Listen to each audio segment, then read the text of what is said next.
अब हम भगवान के अंश हैं, तो बताओ अंशी के गुण हमें आने चाहिए कि नहीं आने चाहिए? यदि मान लो यहाँ चाय पीने अभी आप जाओगे, तो उसमें से एक कप चाय निकालोगे, तो उस एक कप चाय में जो गुण होंगे और उस पूरे ड्रम में जो गुण होंगे वो बराबर है ना?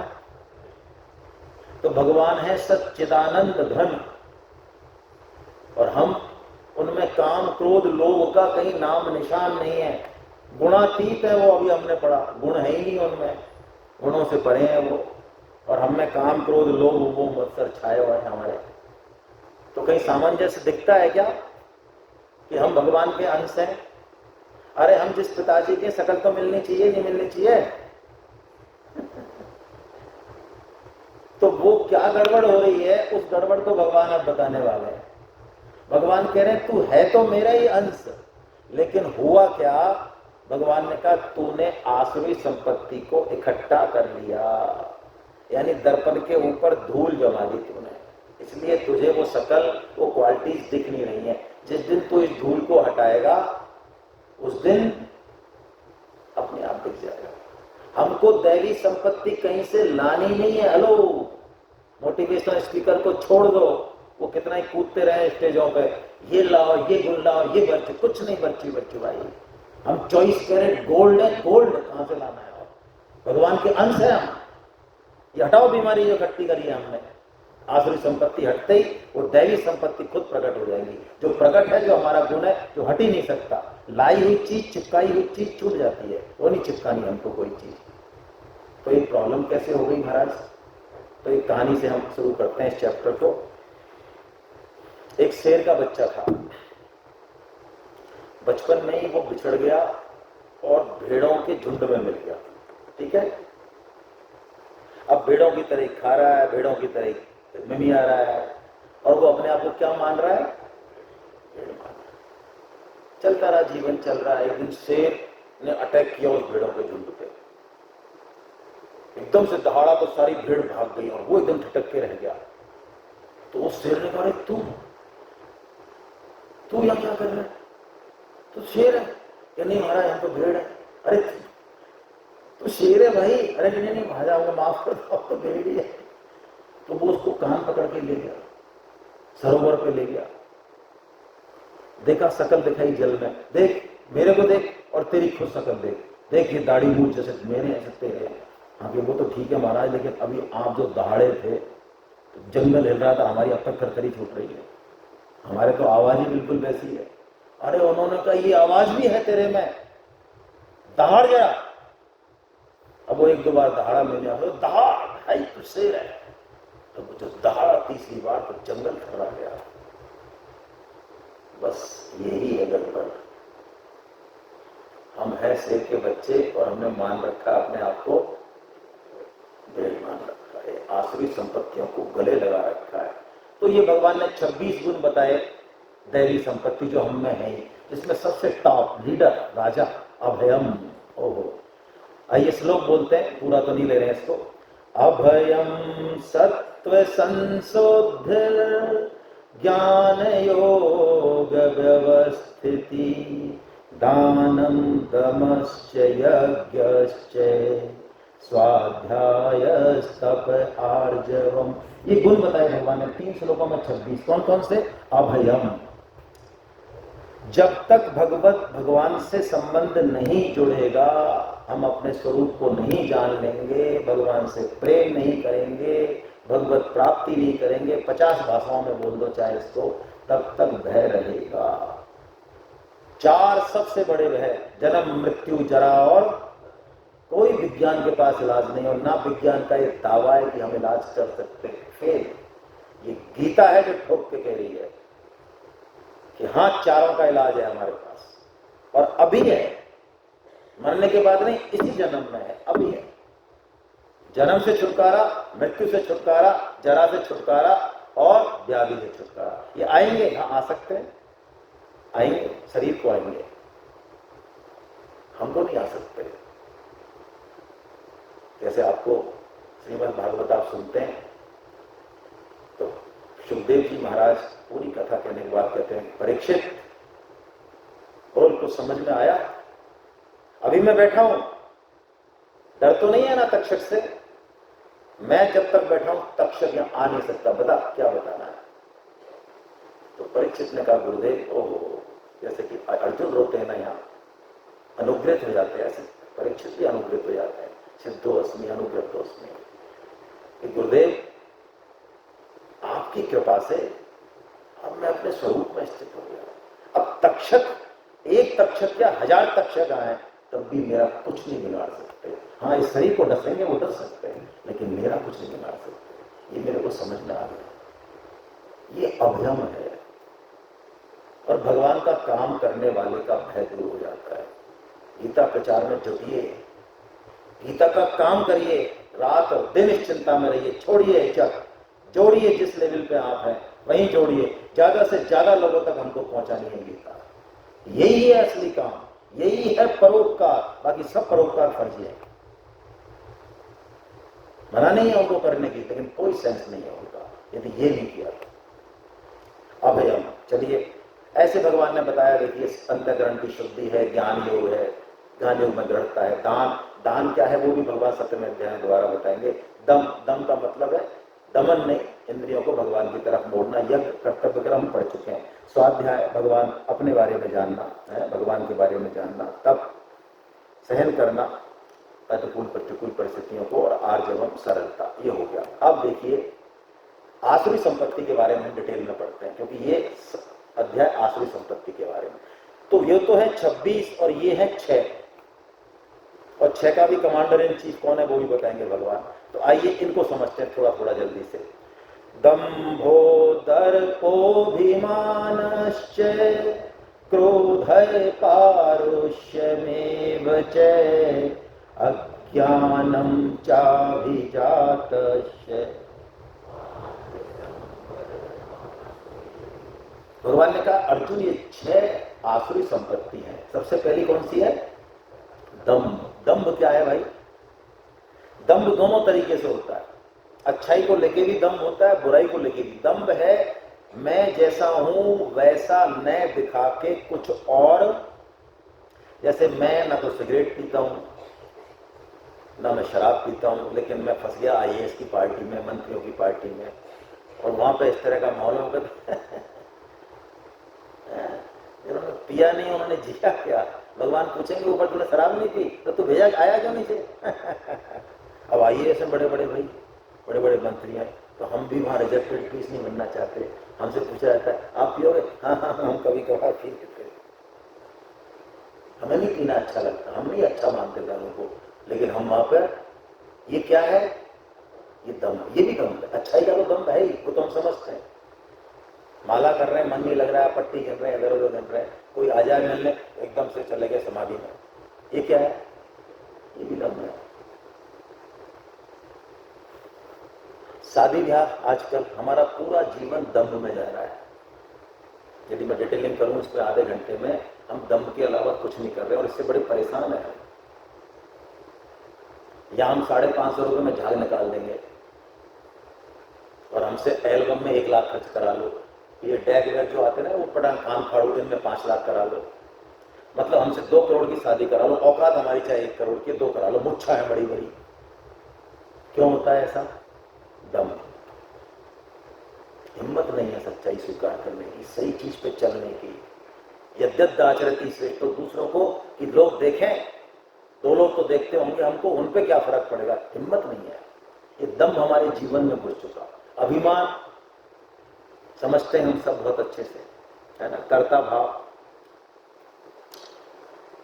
तुलसीदास जी कहते हैं अभिमान कैसा होता है? उमा रावण ही अस अभिमाना, जिम टिटिव खग सूत उताना। आपके समझ में नहीं आई होगी चौपाई है? हाँ, सोशल मीडिया वालों के कम आती है। तो रामायण पढ़ा करो भाई, मानस पढ़ा करो। है क्या करते हैं दिन भर फालतू? 24 घंटे तो दिए होंगे भगवान ने, या कम कर दिए? तो पढ़ो रामायण, 6 महीने में पारायण करो। एक नहीं समझ में आया 2 बार पढ़ो, फिर नहीं आया तो 3 बार पढ़ो, जब तक पढ़ो जब तक, तो आ जाएगी समझ में। भगवान शंकर सुना रहे हैं रामचरितमानस, वहां कह रहे हैं रावण का अभिमान कैसा है कि जिम टिट्टिव खग सूत होता है ना, टिटोरी नाम का एक पक्षी होता है, वो उल्टा सोता है। उल्टा कैसे सोता है? दोनों पैरों को ऊपर कर लेता है, ऐसे सोता है वो। भाई नेचर ऐसा बनाया भगवान ने उसको। तो वो टिटोरी और सोचता है कि ये जो आसमान है ना ऊपर, ये किसके पैरों पर टिका हुआ है, और यदि हम नहीं हो तो हाँ, तो ये बीमारी हम सबको है। फैमिली का पालन हो, डिपार्टमेंट चलाना हो, कोई भी समाज में काम करना हो, करेंगे तो सही, लेकिन मन में कहीं आता है भाई साहब यदि ये तो हम हैं और हम ना हो तो भाई आपने मुर्गा देखा है? मुर्गा तो मुर्गा बांग देता है, हेलो क्या देता है? बांग, सुबह देता है, और उसके कुछ समय बाद क्या उग जाता है? सूरज उग जाता है। तो मुर्गे भाई साहब को, कहाँ ये मुर्गा? अरे सामने मत देखो, कल ही तो समझाया था, फिर कोई मुर्गे को देख लो, ये कहाँ है मुर्गा? तो इस मुर्गे भाई साहब को ये गलत फहमी हो जाती है कि यदि हम बांग नहीं दें तो सूरज उगेगा ही। हाँ, वास्तव में सही बात है। यदि मुर्गा बांग नहीं दे तो सूरज, भाई साहब हिम्मत है उनकी जो आ जाए। ये अभिमान है। क्रोध समझते हैं हम सब, सदाचार क्रोध होना चाहिए, ठीक है। क्रोध बीमारी है, नरक का द्वार है, भगवान बताएंगे इसी अध्याय में। लेकिन यदि आप अथॉरिटी में हैं, कोई जिम्मेदारी है किसी के प्रति, तो नाटक किया जा सकता है क्रोध का, ठीक है। पारुष्य, कठोरता, दिल नहीं पसीजता कई बार, है ना। रिश्तों में ये होता है, एक आदमी मर रहा है, गिर रहा है, समझने की कोशिश कर रहा है, पीछे पीछे घूम रहा है, लेकिन अगले भाई साहब मत ही पूछो, इतनी कठोरता ठीक नहीं है भाई। सामने वाली गलती है तब भी ठीक नहीं है ना। अज्ञान ये मूल है। अभिमान सारी आखिरी संपत्ति का मूल है, और होता वो अज्ञान से है ना।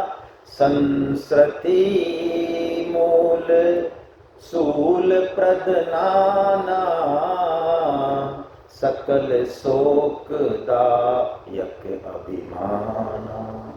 ये अभिमान जो है ना, इसलिए मैं कल से कह रहा हूं शुभ कर्म करके भी पतन हो सकता है। कारण ये है। स्वामी जी महाराज ने एक बात कही, आपके समझ में आया तो आपको लगेगी तो उल्टी, लेकिन है जोरदार बात। ऐसी किसी दिन चर्चा चल रही थी स्वामी जी महाराज से, तो स्वामी जी महाराज ने एक वर्डिक्ट दिया कि आज से आप अच्छे काम करना छोड़ दो। अरे महाराज ये कौन सा सत्संग है, हम तो इतने अच्छे काम कर रहे हैं, आप देख नहीं दो शिक्षा के क्षेत्र में, मेडिकल के क्षेत्र में। तो स्वामी जी ने कहा सुनो तो सही पूरी बात, आज से आप ये प्रण लो कि बुरे काम नहीं करेंगे। हेलो बोलो कौन सी दृष्टि है बात? जब बुरे नहीं करने का संकल्प लोगे तो करोगे क्या? लेकिन अभिमान नहीं आएगा। भगवान कह रहे हैं अर्जुन ये दैवी संपत्ति जो मैंने बताई इससे तू मुक्त हो जाएगा, मेरी तरफ चलेगा, आसुरी संपत्ति से बंधन हो जाएगा। और अर्जुन क्योंकि इतने सरल हैं कि भगवान को उनको बताना पड़ रहा है कि अर्जुन तेरे अंदर दैवी संपत्ति है। मां शुचः संपदम दैवी। अरे अर्जुन तू दैवी संपत्ति से युक्त है। मां शुचः ये बहुत प्यारा शब्द है, चिंता मत कर, ये 2 ही बार आया गीता में। तू चिंता मत कर, तू दैवी संपत्ति से युक्त है। जैसे कई बार कोई सरल व्यक्ति होता है ना, उसको पता नहीं रहता कि मैं इतना सरल हूं। अपनी तरफ मत देखना, हमें लगता है भाई साहब हम बहुत सरल है, इसका मतलब सरल नहीं है तू। ये प्रमाण है। ये यदि मुझे लग रहा है मैं ज्ञानी हूं, ऐसा मुझे लग रहा है मैं ज्ञानी हूं, तो स्वामी जी कहते हैं ये स्पष्ट प्रमाण है कि तू महामूर्ख है। ठीक है, चलिए अब ये आसुरी संपत्ति एंट्री गेट कहां है, इसका आती कहां से है, वो चर्चा कर रहे हैं। क्योंकि इसको एंट्री गेट पे ही लॉक कर देना चाहिए, वहीं पे ही। ये प्रवेश कहां से करती है हमारे जीवन में, भगवान वो बता रहे हैं। तो आइए, प्रवृत्तिम चै निवृत्तिम चै जनान विदुरासुरा, न शौचम नापि चाचारो, न सत्यम तेषु विद्यते। प्रवृत्तिम च निवृत्तिम च, प्रवृत्ति क्या है, क्या करना चाहिए, निवृत्ति क्या है? किससे निवृत्त होना, क्या नहीं करना चाहिए। ये आसुरी संपत्ति वाला बंदा ये नहीं जानता कि मुझे क्या करना चाहिए। ये मनुष्य जन्म मिला, ये समय मिला, ये मौका मिला, तो क्या करूं इसका, क्या तो करूं और क्या न करूं। ये डूज और डोंट्स नहीं जानता। न शौचम ना अपि आचारो, आचार विचार इसके खराब, शौच विचार सब खराब, शुद्धता का पालन नहीं करता, पवित्रता का पालन नहीं करता। तो कहने का मतलब है ये आहार विहार और आचार विचार, इस पर हमको पहले चेक करना पड़ेगा भाई, आसुरी संपत्ति को रोकना है। तो गीता में अन्न से ब्रह्म की यात्रा है। तो जो आहार है ना, तो गीता में इसका बड़ा सूक्ष्म मतलब है। सिर्फ यही आहार नहीं है। गीता को हम यदि बहुत गहरी दृष्टि से देखें तो हमारी हर इंद्रियों का कोई ना कोई आहार है। ये कुछ देखना चाहती है, ये कुछ, तो चेक करो ये क्या देखना चाहती है, कहाँ जाती है, ये क्या सुनना चाह रहे, क्या है इसका प्रिय, क्या कचरा खा रही है, कि ये पांचों इंद्रियां क्या खाना चाह रही हैं। हम जो भोजन कर रहे हैं वो सात्विक है क्या, देसी फूड है क्या? बहुत जरूरी है, क्योंकि जैसा खाओगे अन्न वैसा बनेगा मन, बहुत जरूरी है। आजकल आलस्य की वजह से, प्रमाद की वजह से, और बहुत सूक्ष्म रूप से कहूंगा, बुरा मत मानो, तो माताओं की इसमें विशेष भूमिका है। हम लोग अच्छा अपने पुराने चीजों को भूलते जा रहे हैं। ये चेक करें हम, है ना। ये आसुरी व्यक्ति की सोच कैसी होती है वो बताते हैं। वो कहते हैं संसार भगवान ने कुछ नहीं बनाया, स्त्री पुरुष मिले संसार बन गया। तो भगवान ने बहुत आसुरी संपत्ति के लक्षण बताए, बहुत सारे। आसुरी संपत्ति कैसे सोचते हैं, कैसे बोलते हैं। अच्छा, बड़ी जोरदार बात, ये आपको किसी भी ड्रेस में, किसी भी चीज में मिल सकती है आसुरी संपत्ति। हाँ, आपको लग रहा है तो बड़ा धार्मिक है, ये तो बहुत भक्ति पूजा करता है। हाँ, अंदर आसुरी संपत्ति छिपी मिल सकती है। आप यदि गीता का प्रचार करने निकलो तो आपको आसुरी संपत्ति किन किन रूपों में दिखाई देगी, आप देखो तो सही, मजा आएगा। अच्छा, गीता हमारे घर में पड़ी है, और हमारे दादाजी तो बहुत बड़े भक्त थे। अरे तेरी बता, अरे हमें आजकल थोड़ा टाइम नहीं है, और हमने पढ़ रखी है पूरी गीता, जूस निकाल रखा है। अरे गीता में क्या रखा है? शुभ कर्म करो, अच्छे कर्म करो, मन में बुरे विचार मत लगाओ, यही तो है गीता का भाव। अच्छा, यही है गीता का भाव। अच्छा, आपको गीता पढ़ा देंगे लोग। जिन्होंने गीता का एक शब्द नहीं पढ़ा वो गीता का जूस पिला देंगे आपको। प्रचार करने तो निकलो आप। आपको लगेगा ये तो बहुत बड़े पंडित हैं, ये तो बहुत बड़े जो है बढ़िया ड्रेस में, ये तो ये करते हैं तिलक। वहां पे कैसे आसुरी संपत्ति तैर रही है अंदर, ये कैसे छुपके रहती है आसुरी संपत्ति। ये अहंकार रूपी सांप कहां दबा रहता है, कब डसेगा ये, कैसे आके, ये भगवान बताते हैं। इनकी सोच, इनकी वृत्ति, इनका माइंड सेट भगवान बताते हैं। और भगवान कहते हैं इस आसुरी संपत्ति ये हमको नरक में पहुंचा देती है। और इसके 3 कमांडर हैं। एक तो chief of the army staff है।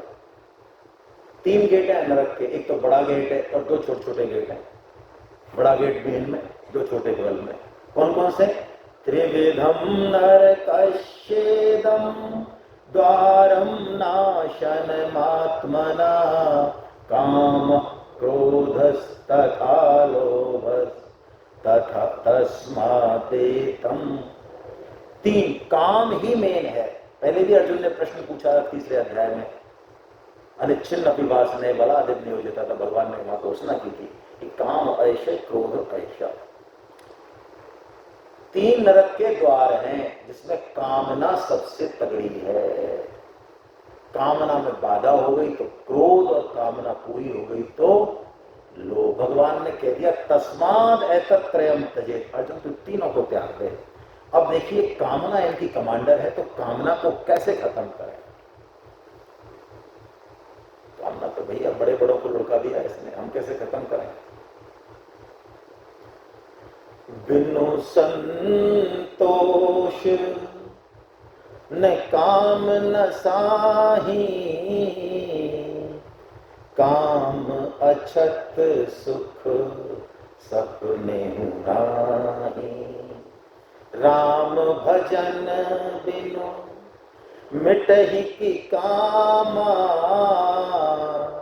थल विहीन तरु कबहु की जामा। तुलसीदास जी महाराज के शरण में जाए, वो बता रहे हैं इलाज। जहां काम होता है राम नहीं, और जहां राम न काम।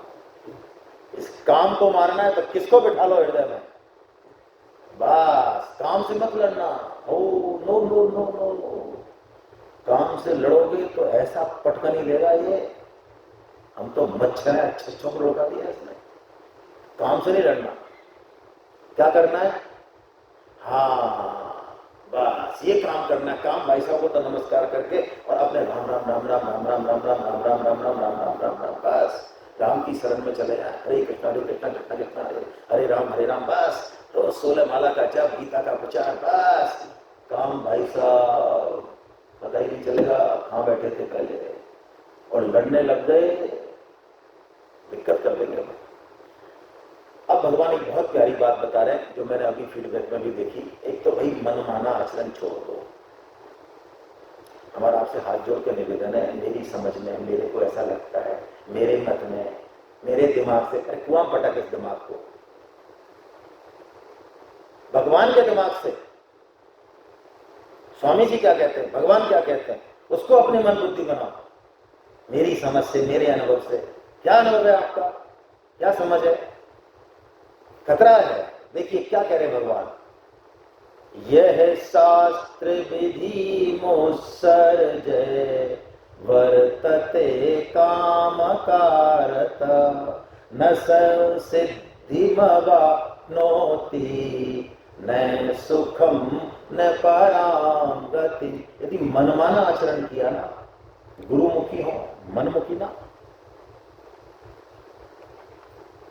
गीतामुखी हो, भगवतमुखी हो, भगवान जो कह दें वो बात सही। मन बुद्धि यदि विद्रोह करे उसको दो इधर से उधर चाटे, चुप। भगवान सुन नहीं रहा कृष्ण क्या कह रहे हैं, चुप।